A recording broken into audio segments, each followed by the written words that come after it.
성경 말씀은 마가복음 2장 18절에서 22절, 마태복음 9장 14절에서 17절, 누가복음 5장 33절에서 39절, 제목은 금식 논쟁입니다.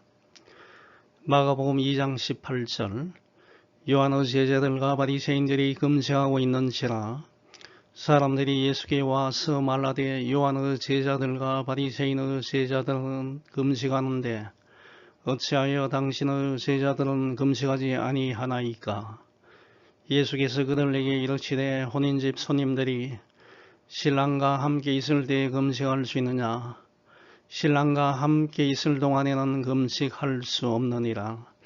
그러나 신랑을 빼앗길 날이 이르느니 그날에는 금식할 것이니라. 생배조각을 낡은 옷에 붙이는 자가 없나니 만일 그렇게 하면 기운 새 것이 낡은 것을 당겨 헤어짐이 다하게 되느니라. 새 포도주를 낡은 가죽 부대에 넣는 자가 없나니 만일 그렇게 하면 새 포도주가 부대를 터뜨려 포도주와 부대를 버리게 되리라. 오직 새 포도주는 새 부대에 넣느니라 하시니라. 오늘 본문 말씀은 세례 요한의 제자들과 바리새인들은 금식하는데, 금식은 의식적으로 음식을 섭취하지 않는 행위를 이야기합니다. 세례 요한의 제자들과 바리새인들은 금식하는데 왜 예수님의 제자들은 금식을 하지 않는지에 대한 질문에 대해서 예수님께서 답변하신 일명 금식 논쟁에 관한 것입니다. 이 기사는 공간복음서에 모두 기록되어 있습니다. 마태복음 9장 14절에서 17절, 마가복음 2장 18절에서 22절, 누가복음 5장 33절에서 39절에 나옵니다. 마태복음 9장을 보면 이 기사는 예수님의 제자로 부르심을 받은 세몬 마태가 예수님과 죄인들을 초청하여 베푼 식탁 모임을 기록한 다음에 배치되어 있고, 마태복음 9장 14절 보면 그때에 요한의 제자들이 예수께 나와 이르되 우리와 바리새인들은 금식하는데 어찌하여 당신의 제자들은 금식하지 아니하나이까? 그때라는 시간을 나타내는 단어로 시작하고 있어서 이 금식 논쟁은 마태의 식탁 모임이 있었던 마태의 집에서 발생한 것으로 보입니다. 마가복음과 누가복음에서는 바리새인들과 서기관들이 금식 문제를 제기하였으나 마태복음에서는 세례 요한의 제자들이 예수님께 질문하여 얼핏 서로 모순되는 문장같이 보이지만 사실 그렇지는 않습니다. 예수님께 왜 예수님의 제자들은 금식하지 않느냐고 비난한 사람들은 바리새인들과 서기관, 세례 요한의 제자들도 포함되기 때문에 이 사람들이 같은 생각을 가지고 동시에 질문했던 것입니다. 세례 요한의 제자들은 악의적으로 나쁜 취지를 가지고 예수님을 시험하기 위하여 질문한 것이 아니고 실제로 예수님의 행동을 이해하지 못했기 때문에 질문한 것으로 판단이 됩니다. 세례 요한의 제자들은 예수님께서 유대 전통에 따라서 금식하는 것이 바람직한데 예수님과 예수님의 제자들이 이것을 이행하지 않자 이해하지 못하여 질문한 것입니다. 하지만 바리새인들과 서기관들은 금식하지 않는 예수님과 예수님의 제자들을 경건하지 못한 사람들로 매도하려는 의도를 가지고 질문을 하였습니다. 본 기사의 핵심적인 것은 유대 종교 지도자들과 세례 요한의 제자들, 예수님의 제자들 사이에 삶의 방식에 있어서 큰 차이와 관련이 있습니다. 유대 종교 지도자들은 옛부터 내려오는 전통에 의하여 정기적으로 금식을 했고 세례 요한의 제자들은 세례 요한이 선포한 회개에 대한 합당한 생활이 금식이므로 금식을 했습니다. 그들의 사고방식에 의하면 혼인잔치에 참석하여 음식을 나누고 즐겁게 시간을 보내는 것은 도저히 이해할 수 없는 것이었습니다. 또한 바리새인들은 하나님 앞에서 자신들의 경건한 함을 보이기 위하여 제의적인 관심의 일부로서 금식하였는데 예수님의 제자들이 먹고 마시고 즐거워하는 것을 좋게 생각하지 않았습니다.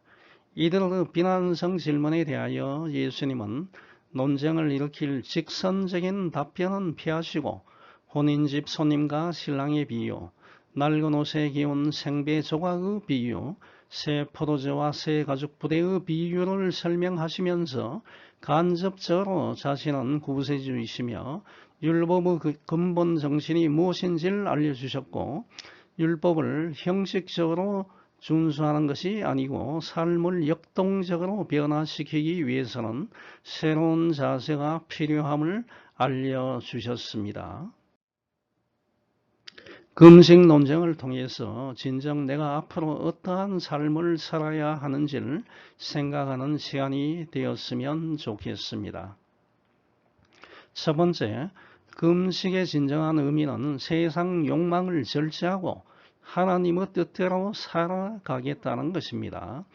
마가복음 2장 18절에서는 어떤 사람들, 마태복음 9장 14절에서는 세례 요한의 제자들, 누가복음 5장 33절에서는 바리새인들과 서기관들이 금식 문제로 예수님께 질문하였습니다. 마가복음 2장 18절 보면 요한의 제자들과 바리새인들이 금식하고 있는지라 사람들이 예수께 와서 말하되 요한의 제자들과 바리새인의 제자들은 금식하는데 어찌하여 당신의 제자들은 금식하지 아니하나이까? 라고 문제를 제기하였습니다.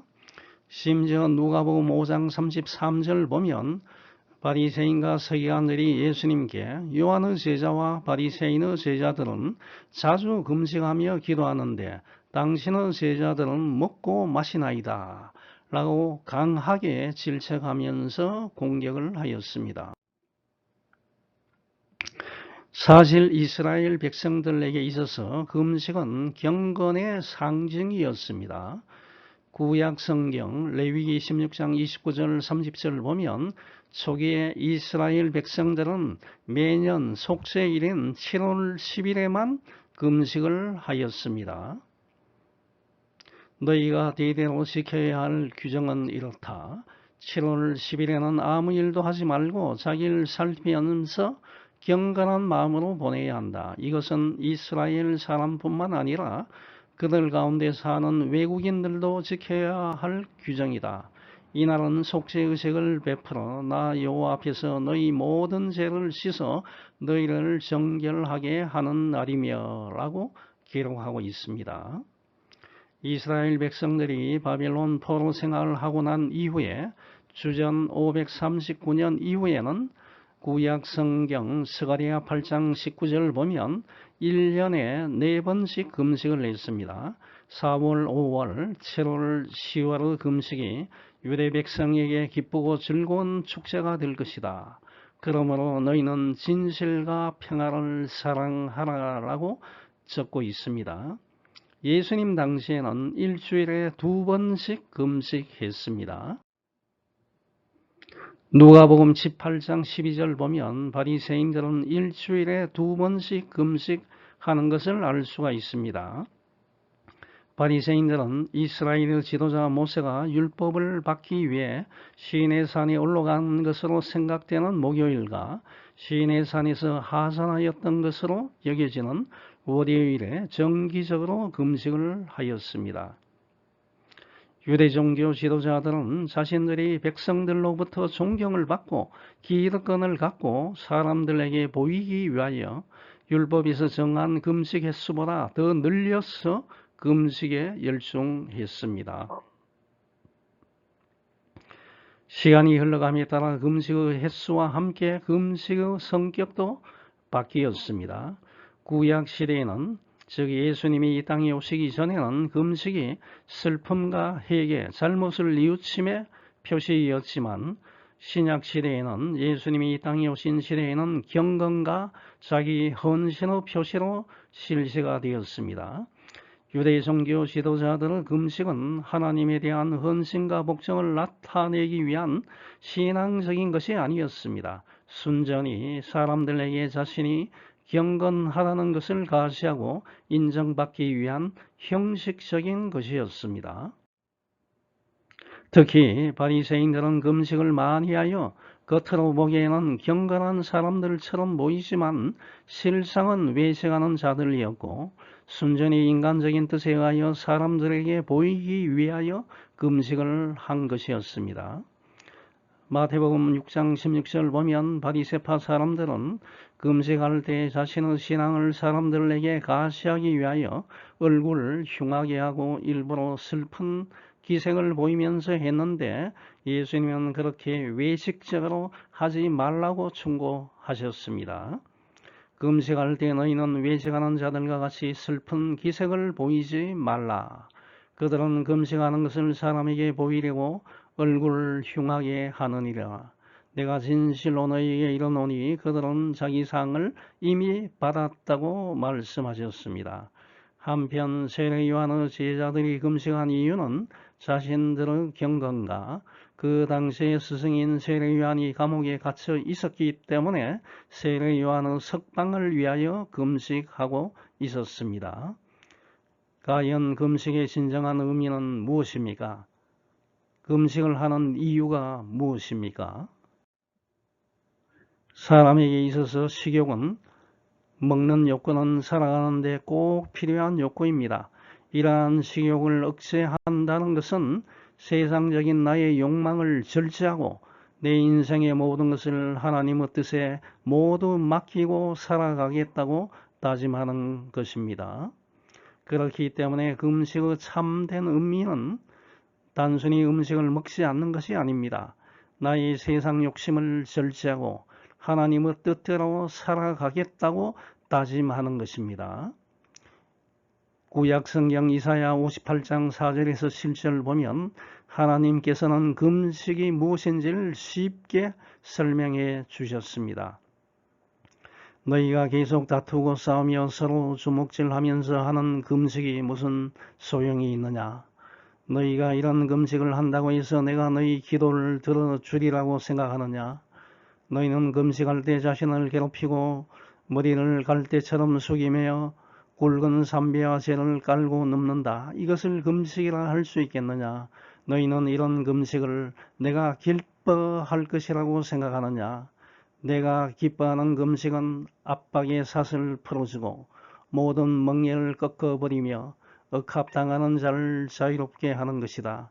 너희는 굶주린 자에게 너희 음식을 나눠주고 집 없이 떠돌아다니는 가난한 사람을 너희 집으로 맞아들이며 헐벗은 자를 보면 입히고 도움이 필요한 너희 친척이 있으면 외면하지 말고 도와주라고 말하고 있습니다. 바리새파 사람들은 불쌍한 사람을 돕는 구제와 사랑의 생활은 하지 않고 심지어 가부의 재산을 착취하고 자신의 경건을 가시하기 위하여 보는 사람들 앞에서 위선적으로 가식적으로 행하였습니다. 사실 이 금식은 기독교인들만 하는 것이 아닙니다. 이 세상의 모든 종교인들이 지금 다 하고 있습니다. 인간의 욕구를 악하고 추한 것으로 생각하여 육체의 욕망을 억누르기 위하여 행하는 금식은 기독교가 말하는 금식과는 완전히 다릅니다. 예수님을 잘 섬기기 위하여 내 자신의 죄를 뉘우치기 위하여 기도와 은사의 능력을 충만하게 하기 위하여 행하는 신앙적인 금식이 올바른 기독교의 금식입니다. 사실 예수님은 금식보다는 하나님과 이웃을 사랑하는 마음을 더욱 강조하셨습니다. 성령을 쫓아 육체의 욕망을 죽이는 것이 기독교적인 금욕의 방법이고 하나님과 이웃을 사랑하는 생활이 모든 욕망을 이기는 길입니다. 무엇을 하든지 저와 여러분은 사람들에게 인정받을 목적으로 행해서는 안 됩니다. 모든 것을 보시고 판단하시는 하나님만을 의식하면서 행해야 합니다. 하나님께서 저와 여러분에게 주신 것을 선한 일에 사용해야 합니다. 이기적이고 사랑이 없는 생활을 하면서 어떤 불선한 목적을 가지고 금식을 해봐야 그 금식은 아무런 의미가 없습니다. 바리새파 사람들처럼 자신들은 자주 금식을 하는데 왜 다른 사람들은 금식을 하지 않는다고 비판하는 것은 바람직하지 않습니다. 예수님이 가르쳐 주신 하나님과 이웃을 사랑하는 계명을 지키려고 애쓰면서 내 자신의 세속적인 욕망을 절제하면서 하나님의 뜻을 찾아 실행하는 여러분이 되시기 바랍니다. 마가복음 2장 19절과 20절 보면 세례 요한의 제자들과 바리새인의 제자들은 금식을 하는데 왜 예수님의 제자들은 금식하지 않느냐는 세례 요한의 제자들과 바리새인들의 질문에 대하여 예수님은 먼저 혼인집 손님과 신랑의 비유를 들어서 설명해 주셨습니다. 예수께서 그들에게 이르시되 혼인집 손님들이 신랑과 함께 있을 때 금식할 수 있느냐? 신랑과 함께 있을 동안에는 금식할 수 없느니라. 그러나 신랑을 빼앗길 날이 이르리니 그날에는 금식할 것이라고 말씀하셨습니다.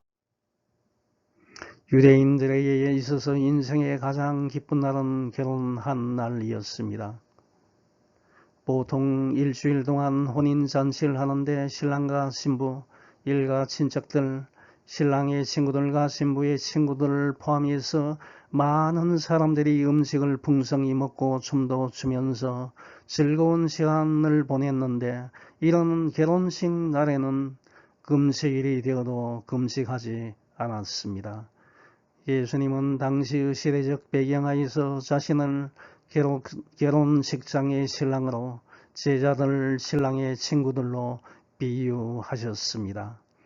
기쁜 결혼식 날에 신랑과 함께 있는데 신랑 친구들이 어떻게 금식을 할 수 있겠습니까? 신랑 친구들은 신랑과 함께 먹으면서 즐기면 됩니다. 혼인집 손님과 신랑의 비유를 통하여 예수님은 사람들의 가장 큰 즐거움과 축복은 예수님과 교제하는 것임을 말씀해 주신 것입니다. 예수님께서는 사람들의 죄를 사해 주시고 하나님의 자녀로 삼아 주시고 성령과 영생을 주시는 분이시기 때문에 예수님과 교제하는 것은 천국 혼인잔치에 참여하는 기쁨과 축복을 누리는 것입니다. 이와 반대로 예수님과의 교제가 없고 예수님과 단절된 생활을 하는 사람은 인생에서 가장 큰 슬픔을 당하는 자이고 가장 불행한 자입니다. 마가복음 2장 20절에서 예수님은 신랑을 빼앗기게 될 때가 오는데 그날이 바로 금식해야 할 때라고 말씀하셨습니다. 그러나 신랑을 빼앗길 날이 이르느니 그날에는 금식할 것이라. 여기서 신랑을 빼앗기게 된다는 것은 예수님의 십자가 죽음을 암시하는 것입니다. 예수님을 빼앗기는 어려움과 절망의 시기에는 이것을 극복하기 위하여 금식하라는 것입니다. 예수님께서 강조하신 것은 인위적인 금식, 사람들에게 내가 경건하다는 것을 보이기 위하여 행하는 외식적인 금식, 마음에는 금식하기를 원하지 않는데 전에 내려오는 전통과 규칙 때문에 마지 못해서 하는 금식은 하나님께서 받아들이지 않는 가치 없는 것이고 금식을 하도록 일으키는 참담한 슬픔과 고통스러운 상황이 전개될 때 금식하기를 원하는 마음을 따라 행하는 금식이 참된 금식임을 교훈하셨던 것입니다. 예수 그리스도와 교제를 나누고 있는 그리스도인들은 특별한 목적이 없는 한 따로 슬퍼하며 금식할 필요가 없습니다. 그러나 예수님과 단절된 생활을 하는 경우에 저와 여러분은 애통해하며 잘못을 뉘우치며 경우에 따라 자발적으로 금식을 할 수 있습니다. 여러분은 항상 예수 그리스도와 함께하는 삶을 살아가시기 바랍니다. 두 번째, 그리스도인은 오직 복음의 진리만을 믿어야 합니다. 마가복음 2장 21절 보면 예수님은 생배 조각, 에피블레마 라쿠스 아쿠나프, 페셔브 언 시렁크 클로스, 줄지 않는, 세탁을 한 적이 없어 줄지 않는 옷감, 이 생배 조각을 낡은 옷에 붙이는 비유를 말씀하시면서 유대교우 낡고 생명력이 없는 형식적인 전통과 예수 그리스도의 복음의 진리는 결코 화합할 수 없음을 강조하셨습니다. 예수님께서 이 땅에 오신 새 시대에는 옛 전통을 쫓아 금식을 해서는 안 된다는 사실 예수님께서는 명확하게 말씀하신 것입니다. 생배 조각을 낡은 옷에 붙이는 자가 없나니 만일 그렇게 하면 기운 새 것이 낡은 그것을 당기어 헤어짐이 더하게 된다고 말씀하셨습니다. 새 옷에서 찢은 생배 조각은 예수님께서 이 땅에 오신 새 시대, 즉 복음의 시대를 상징합니다. 낡은 옷은 일주일에 2번씩 정기적으로 금식하는 행위와 같은 유대인들에게 전해 내려오는 전통과 유대 종교 지도자들의 가르침을 의미합니다. 예수님 당시의 옷감은 주로 배이었습니다. 사람들은 배로 짠 옷을 입었는데 배옷은 세탁할 때 줄어드는 속성이 있습니다. 그러므로 낡은 옷, 헌 옷을 고치기 위하여 새 옷에서 천을 떼어낸 생배 조각을 헌 옷을 기우는 데 사용하면 세탁 시에 물을 흡수한 새 옷의 천 조각이 급격히 줄어들어 기운 부분이 뜯어져서 헌 옷은 찢어져서 망가지고 새 옷도 못 쓰게 되는 것입니다.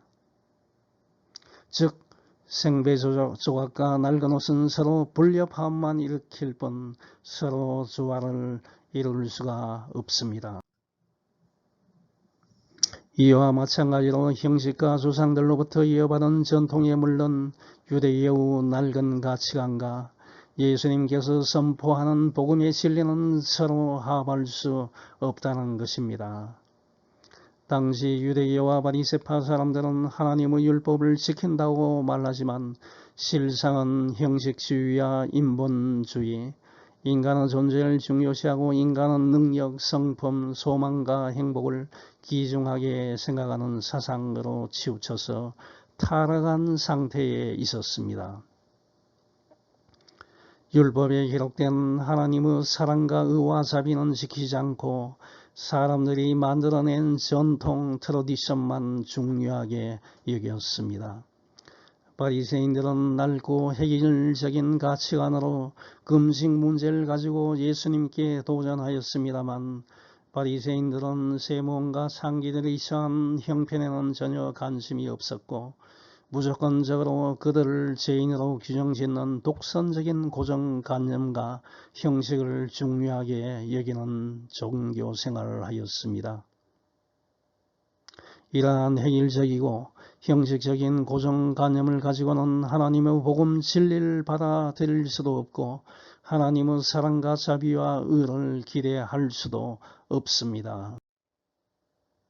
그러나 예수님에게는 사람의 생명에 대한 존엄성과 사람이 처한 형편에 대한 세심한 관심과 영혼을 사랑하는 마음이 있고 정죄함보다는 제3의 은총이 있고 하지 말라는 금기의 정신보다는 적극적으로 사랑을 실천하라는 사람을 사랑하는 마음이 있었습니다.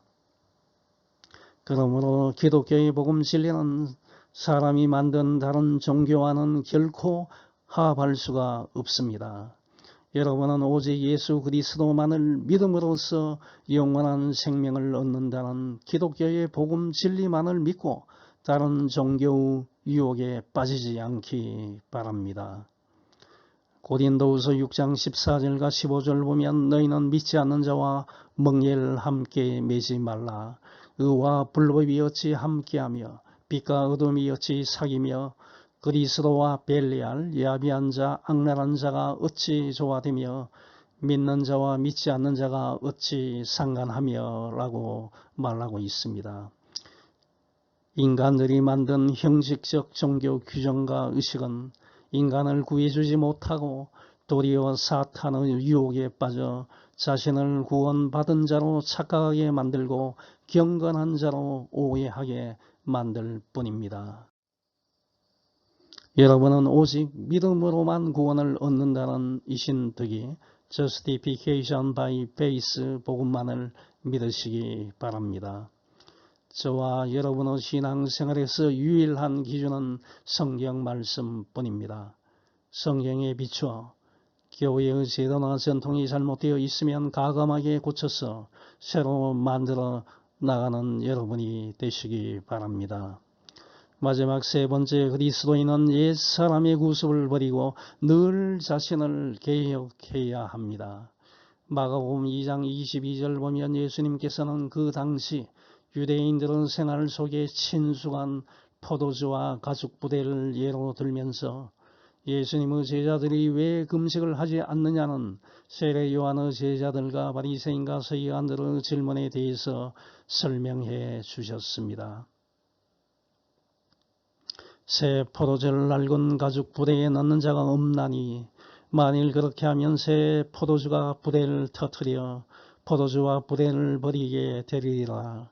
오직 새 포도주는 새 부대에 넣느니라 하시니라. No one pours new wine into old wine skins. If he does, the new wine will burst the skins, and both the wine and the wine skins will be ruined. No, he pours new wine into new wine skins. 라고 말씀하셨습니다. 고대 중동 지방의 사람들은 짐승의 가죽으로 가죽 부대를 만들어서 포도주, 우유, 물을 담는 도구로 사용했습니다. 그런데 이 가죽 부대를 오래 사용하게 되면 신축성이 떨어지고 딱딱하게 굳어지게 됩니다. 이에 반하여 새 포도주를 새로 만들게 되면 포도주가 숙성할 때까지 수개월 동안 계속해서 발효를 하게 됩니다.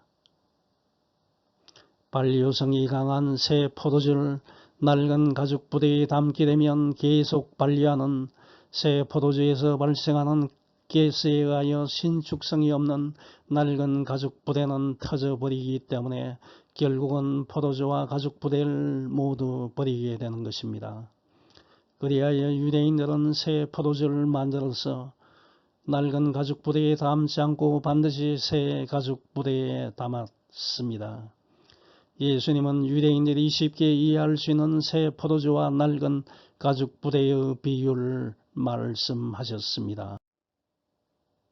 예수님은 역동적인 복음의 진리를 새 포도주로 비유하셨고 하나님의 율법을 왜곡해서 만든 전통과 규칙, 완고한 마음을 갖고 겉모양만 번지르한 형식주의를 낡은 가죽 부대로 비유하여 말씀하신 것입니다.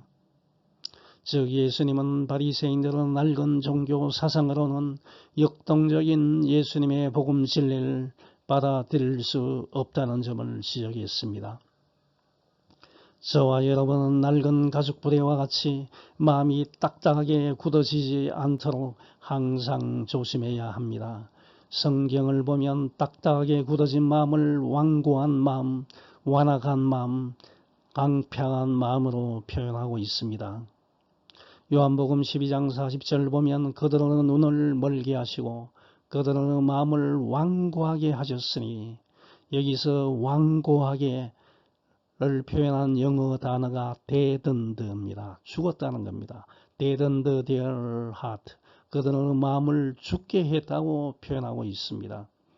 마태복음 13장 15절 보면 이 백성들의 마음이 완악하여졌어. has become callous. 딱딱하게 완악하게 돼서 그 귀는 듣기에 둔하고 눈은 감았다고 말하고 있습니다. 구약 성경 에스겔 3장 7절에서는 이스라엘 족속은 이마가 굳고 마음이 굳어 is hardened and obstinate. 아주 완고하게 됐다는 것입니다. 고집이 세게 됐다는 겁니다. 그러므로 딱딱하게 굳은 마음은 하나님의 말씀을 순종하지 않고 그 마음이 죄로 굳어져서 신앙 양심이 없어져가는 마음의 상태를 말합니다. 이와는 달리 부드러운 마음은 하나님의 말씀에 순종하는 마음을 의미합니다. 에스겔 36장 26, 27절 보면 또 새 영을 너희 속에 두고 새 마음을 너희에게 주되 너희 육신에서 굳은 마음을 제거하고 굳은 마음은 heart of stone, 돌 같은 마음입니다. 부드러운 마음을 줄 것이며 heart of flesh, flesh는 살, 피부죠. 피부가 딱딱하면 되겠습니까? 부드러운 마음을 줄 것이며 또 내 영을 너희 속에 두어 너희로 내 율례를 행하게 하리니 너희가 내 규례를 지켜 행할지라 라고 말하고 있습니다. 저와 여러분은 딱딱하게 굳은 마음이 아니라 새 가죽 부대와 같이 항상 부드러운 마음을 유지해야 하는 것입니다. 그럼 왜 사람들의 마음이 딱딱하게 굳어지고 강팍하게 되는 것입니까? 그것은 죄를 범할 때 잘못을 뉘우치는 회개를 하지 않는 것이 반복되기 때문입니다. 회개를 하지 않으면 저와 여러분의 마음은 낡은 가죽 부대와 같이 점점 딱딱하게 굳어지게 됩니다. 저와 여러분은 예수님을 구세주로 믿음으로 인하여 구원을 받았지만 지금은 완전히 흠이 없는 사람이 아닙니다. 우리 마음속에는 아직도 타락한 옛사람의 본성에 찌꺼기가 남아있어서 여전히 죄를 짓고 살아가고 있기 때문에 죄를 범할 때마다 즉시 회개하는 습관을 가져야 합니다. 이와 같이 하지 않으면 저와 여러분의 마음은 점점 딱딱하게 굳어져 갑니다. 예수님의 신임을 받아 동계를 담당했던 가룟 유다의 마음이 왜 딱딱하게 굳은 마음으로 변해갔습니까? 유다는 탐욕에 이끌려 몰래 돈을 착복하는 죄를 범했으나 회개하지 않았기 때문에 잘못을 뉘우치지 않았기 때문에 그의 마음은 점점 딱딱하게 굳어져 갔고 결국에는 예수님을 은 30에 파는 죄를 범하는 자가 되었습니다. 그 결과 유다는 그 죄책감을 이기지 못하고 자살하였는데 마치 낡은 가죽 부대가 터지듯이 그는 죽어서도 배가 터져 창자가 흘러나오는 비참한 최후를 맞이했던 것입니다. 사도행전 1장 18절은 말하고 있습니다. 이 사람이 불의의 삭스로 밭을 사고 후에 몸이 곤두박질하여 배가 터져 창자가 다 흘러나왔다고 말하고 있습니다. 여러분은 마음이 죄로 딱딱하게 굳어지기 전에 신속하게 회개하고 항상 부드러운 마음을 유지하도록 애써야 합니다. 성경 디모데전서 1장 19절 보면 사도 바울은 디모데에게 말합니다. 믿음과 착한 양심을 가지라. 어떤 이들이 이 양심을 버렸고 그 믿음에 관하여서는 파선하였다 라고 적혀 있음을 기억하시고 행동하시기 바랍니다. 누가복음 5장 39절 보면 예수님께서는 묵은 포도주만을 마시던 사람은 그것이 자기 입맛에 익숙하고 몸에 좋다고 하면서 그것만을 선호하고 고집하게 된다고 말씀하셨습니다. 묵은 포도주를 마시고 새 것을 원하는 자가 없나니 이는 묵은 것이 다 좋다 함이니라. 예수님의 이 말씀은 종교적 전통과 규례와 가치관만을 중요하게 여기며 지키는 바리새인을 포함한 유대의 종교 지도자들의 구태에 의연한 모습을 빗대어 지적한 것입니다. 만일 사람들이 계속하여 묵은 포도주를 권하는 사람들처럼 옛 전통만 고집한다면 그 사람들은 예수님께서 가르쳐 주신 복음의 진리, 즉 예수 그리스도를 믿으면 의인이 된다는 이신득이 복음을 깨닫지 못하게 된다는 것입니다. 예수 그리스도를 믿는 사람들 중에도 옛부터 내려오는 잘못된 전통과 습성과 가치관을 버리지 못하고 그대로 답습하는 사람들이 있습니다. 예를 들면 제사 문제입니다. 부모님 살아생전에 잘 모시고 잘 섬겨야 하는데 그렇게 하지 않다가 돌아가신 부모님 산소에 가서 거대한 상을 차려놓고 절하면서 술 뿌리고 음식을 드시라고 올리는데 돌아가신 부모님이 다시 나타나서 음식을 드시겠습니까? 이런 잘못된 전통은 가감하게 버려야 하는 것입니다. 부모님 살아생전에 열심히 효도해야 하는 것이 맞습니다. 예수님을 믿지 않을 때 가졌던 옛사람의 가치관과 전통을 깨끗이 버려야 예수님께서 부어주시는 풍성한 은혜를 체험할 수 있는 것입니다. 성경 에베소서 4장 22절에서 24절 보면 너희는 유혹의 욕심을 따라 썩어져가는 구습을 따르는 옛사람을 벗어버리고 오직 너희의 심령이 새롭게 되어 하나님을 따라 의와 진리의 거룩함으로 지으심을 받은 새 사람을 입으라고 말하고 있습니다. 이것을 현대인의 성경을 보면 옛날의 생활 방식, 곧 거짓된 욕망으로 부패해가는 옛사람을 벗어버리고 마음과 정신이 새롭게 되어 하나님의 모습대로 의와 진리의 거룩함으로 창조된 새 사람이 되십시오 라고 말하고 있습니다. 여러분은 옛사람의 찌꺼기를 가감하게 벗어버리고 예수님의 복음으로 새롭게 성장하는 사람들이 되시기 바랍니다. 이제 결론을 맺습니다.